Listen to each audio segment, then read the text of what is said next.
ବକ୍ତୃତା କହିଲେ ଗଳ୍ପ ହେଲା।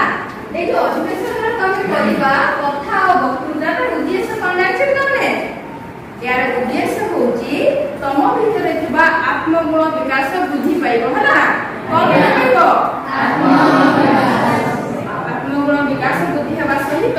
তোমার দক্ষতা আর কৌশল মধ্য বৃদ্ধি পাইব ହେଲା দক্ষতা কৌশল বৃদ্ধি পাইব আত্মগুণ বিকাশ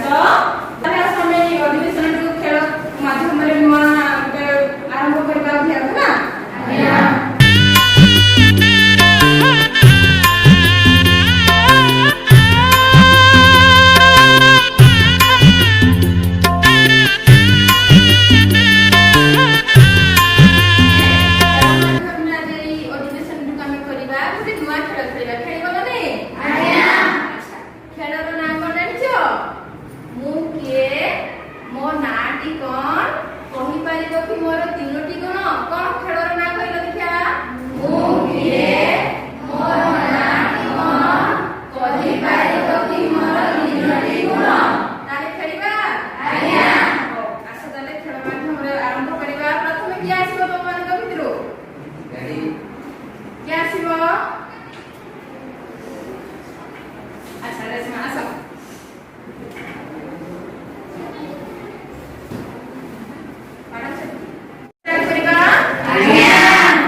ଲେଖା ଅଛି ଆଜି ଆମେ ଆଉ କଣ କରିବା ହେଲା ଏ ଭିତରେ ଗୋଟେ ଲେଖା ଅଛି ତମେ ବାହାର କରିବ ଯାହା ବି ବାହାରେ ବାହାରିଲା ସପକ୍ଷରେ ଜଣେ କହିବ ବିପକ୍ଷରେ ଜଣେ କହିବ ତମେ ମାନେ କୋଉ ସପକ୍ଷରେ କହିବ ନା ବିପକ୍ଷରେ କହିବ ତାହେଲେ ତୁମେ ଆଚ୍ଛା ଆସ ଜଣେ ଉଠାଅ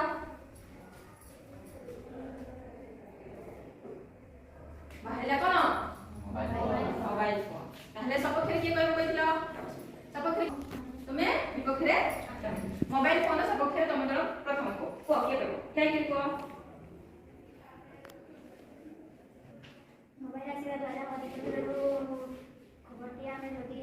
ପାଇପାରୁଛେ ଆଉ ମୋବାଇଲ ଥିବା ଦ୍ୱାରା ପିଲାମାନେ ଅନଲାଇନ୍ ମାଧ୍ୟମରେ କୋଚିଂ କ୍ଲାସ୍ ମଧ୍ୟ କରିପାରୁଛନ୍ତି କଲ୍ ମଧ୍ୟ ଦୂରରେ ଥାଇ ମଧ୍ୟ ତାଙ୍କୁ ଆମେ ଦେଖିପାରୁଛୁ ଭିଡ଼ିଓ କଲ୍ ମାଧ୍ୟମରେ ଦେଖିପାରୁଛୁ ନାଇଁ କି ହଉ ଠିକ୍ ଅଛି ବଢ଼ିଆ ଚାଲିଯାଅ ଏବେ ସେ ସପକ୍ଷରେ କହିଲେ ତିନିଟା ପଏଣ୍ଟ ତମେ ନା ବିପକ୍ଷରେ ମୋବାଇଲ ଫୋନ ବିପକ୍ଷରେ ତିନିଟା କହିବ କୁହ କହିଦିଅ ମୋବାଇଲ ଫୋନ ଆସିବା ଦ୍ୱାରା ଛୋଟ ପିଲାମାନେ ମୋବାଇଲ ଦେଖିବାର ଅଭ୍ୟସ୍ତ ହୋଇଗଲେଣି ଆଉ ଛୋଟ ପିଲାମାନେ ଭାତ ଖାଉନ ମାନେ ଏଗୁଡ଼ା ଖାଇବାକୁ ଭୁଲି ଯାଉଛନ୍ତି ମୋବାଇଲ ଦେଖି ଦେଖି ସେ ଖାଇବା ମଧ୍ୟ ଭୁଲି ଯାଉଛନ୍ତି ନାଇଁ କି ଆଚ୍ଛା ହଉ ଆଉ କିଏ କହିବ ବସ ହଁ କୁହ ମୋବାଇଲ ଫୋନ୍ ଅଧିକ ବ୍ୟବହାର କରିବାରୁ ପିଲାମାନଙ୍କ ଆଖି ଖରାପ ହୋଇଯାଉଛି ବେଶୀ ମୋବାଇଲ ବ୍ୟବହାର କଲେ ଆଖି ଖରାପ ଏଇ ଲାଇଟ୍ ଦ୍ୱାରା ଆଖି ଖରାପ ହେଉଛି ନା ନାଇଁ ଆଜ୍ଞା ଅଧିକ ମୋବାଇଲ ୟୁଜ୍ କରିବାରୁ ଗେମ୍ ହଉ କି ଫ୍ରି ଫାୟାର ଖେଳ ହଉ କି ଯାହା ହଉ ପିଲାମାନେ ନିଜର କ୍ୟାରିୟରକୁ ବର୍ବାଦ କରିଦେଉଛନ୍ତି ଆଚ୍ଛା ହଉ ବହୁତ ବଢ଼ିଆ ମୋବାଇଲ ବେଶୀ ଦେଖୁଛନ୍ତି ଗେମ୍ ଖେଳୁଛନ୍ତି ସ୍କୁଲ ଆସୁନାହାନ୍ତି ନାଇଁ କି ଆଚ୍ଛା ଠିକ୍ ଅଛି